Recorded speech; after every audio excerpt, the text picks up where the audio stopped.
I just want to report, I'm sorry that's not the topic tonight, but I can appreciate that it's a matter of high anxiety. And congratulations on both of your remarkable football teams this year. You're having a pretty good year. We are today.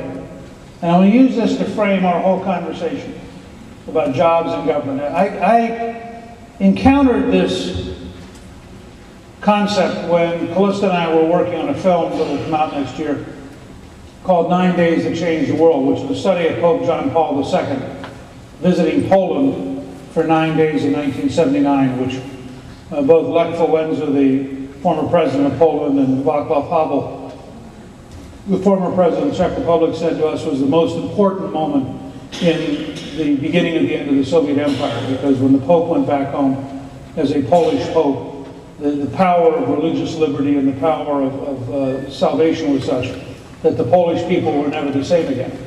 And they engaged in a 10-year-long struggle with the Soviet state. And in that process, one of the slogans they came up with was 2 + 2 = 4. Now, I know that's not your normal political slogan. Well, they would print signs and put them in their windows, 2 + 2 = 4. They would pass them out at rallies. Part of it came from George Orwell, who wrote in 1984 about the state torturer torturing the innocent citizen and saying to the citizen, if we tell you 2 + 2 = 5, it equals 5. If we tell you 2 + 2 = 3, it equals 3. And the citizen's thinking, but what if 2 + 2 = 4? Part of it comes from Camus' novel, The Plague, in which he says, there are times when a man will be killed for saying 2 + 2 = 4 because the authorities can't stand the truth. 1, control federal spending and reform the government so that you can get back to a balanced budget.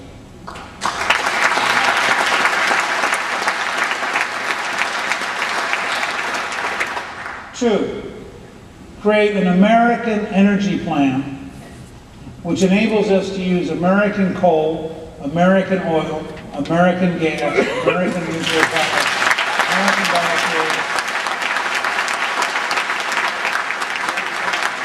The truth is, if you look at our total energy resources, we may have the most energy resources of any country on the planet, and we've allowed government to artificially create a requirement that we import hundreds of billions of dollars of fuel.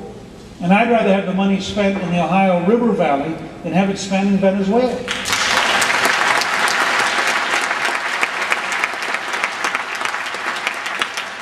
The third thing we're proposing at American Solutions is 5 major tax changes. And I want you to understand why we're doing this.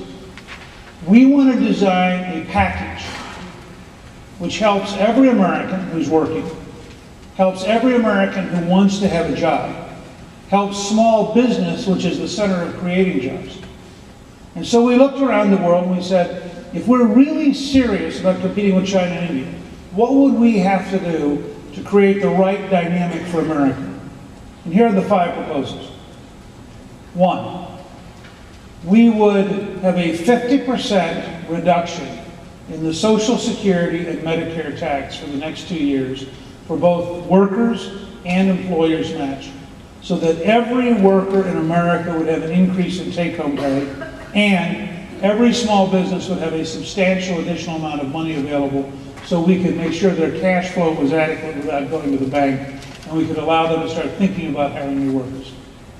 At the same time, we would begin an entitlement reform process so that before we ran out of the 2 years, we began to offer a fundamental change so we could actually take care of the entitlements without bankrupting the country.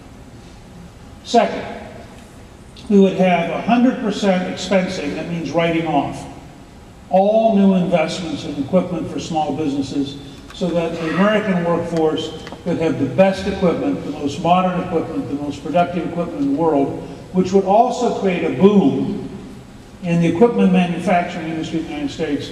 So you begin to really create a virtuous circle of keeping jobs in America, and we would rebuild manufacturing in America by accelerating the development of new equipment. Third, everybody says they want to match China in job creation. China's got this great economic growth engine. Well, guess what? China has 0 capital gains tax.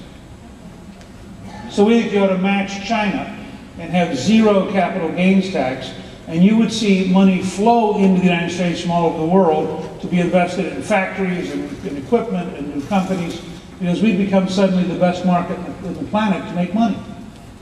And I just want to point out, every time you look at sports, people who are winners happen to get better contracts. There's 0 redistribution of wealth in sports. There's no sense of this modern model that says, you know, you should feel really bad if you're winning. Because after all, if you're winning, somebody's losing. Well, guess what? If we enable people to come to America to really do very well, and they end up actually making money by making money, and all of us have jobs because everybody's making money, so we're making money too. My answer to poverty is simple. Make sure everybody's making enough money that they're not in poverty, and then there won't be any poverty, and then the entire poverty industry will be gone, but it'll be okay because we'll be in a better country.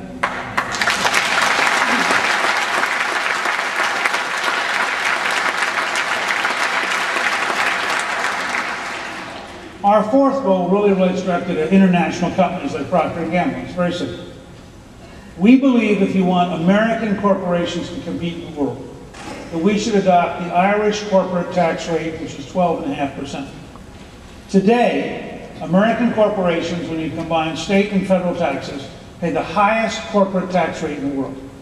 It's as though we're going to run a race, except our racer is going to carry a 60-pound pack on their back.